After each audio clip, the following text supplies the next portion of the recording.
بسم الله الرحمن الرحیم. له موږ سره بل سیویلایزیشن چې دی دا څلورم سیویلایزیشن هغه چاینیز سیویلایزیشن دی. چاینیز سیویلایزیشن تهذیب چې دی په اصل کې په 1911 کې چې کوم مختلف دغه ارکیالوجیستو دا ډسکورډ کړل، په دې کې مختلف شیان معلوم کړل. نو موږ دا ویلی سو چاینیز سیویلایزیشن چې دی چې چیرې هم په چاینا کې کم امپایرز تر سوي دي یا کم سلطنت تر سوي دي، امپراتوریانې تر سوي دي، په هغو کښې تقسیم سوي دي.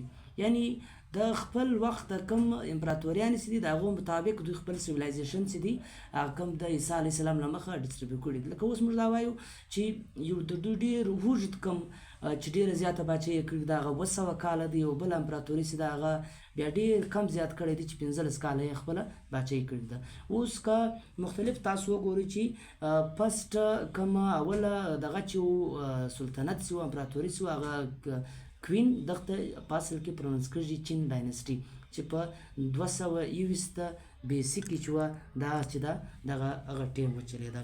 د هغه وروسته بیا کوم شانګ ډاینسټي چې ده دا ډېره زیاته مشهوره ډاینسټي ده چې په 1500 ډاینسټي مینز هغه خاندان هغه امپراتوري چې په 1500 تر 1000 بیسي چې ده دغه وچلېده او دغو چاینیز سیویلایزیشنز کې ډېر زیات کار وکړي. او چاینیز سیویلایزیشن چې دی دا د ایلو ریور چاینیز سیویلایزیشن چې هم چیرې راسي نو دا د ایلو ریور ذکر کوي. او په دا کې کوم دغه چې و دا ډاینسټي چې چا جوړه کړه د هغه نوم چې دی کینګ اوډینګ چې و دغه د شانګ ډاینسټي چې ده یا شانګ امپراتوري چې ده یا امپایر چې دی هغه مختلف باندې سټډي کو مطالعه یې کړله. بیا که موږ مخ ته لږ داسې لاړ شو وګورو نو دلته یو بل داسې دغه دی چې هغه پر 3 سیویلایزیشن باندې مشتمله ده. هغه دا دی چې ارکیالوجیست چې دی شانګ ډاینسټي چې ده څنګه بیان کړي ده چې دا وایي چې دا ملیټري چې وه د دغو ډېره زیاته مضبوطه وه، کرافټ مینشپ چې و یعنې دا هنرونه یې زده و، کار یې زده و. او بل دا دی چې دغه رایټینګ سیسټم چې هم ځان ته درلود دی.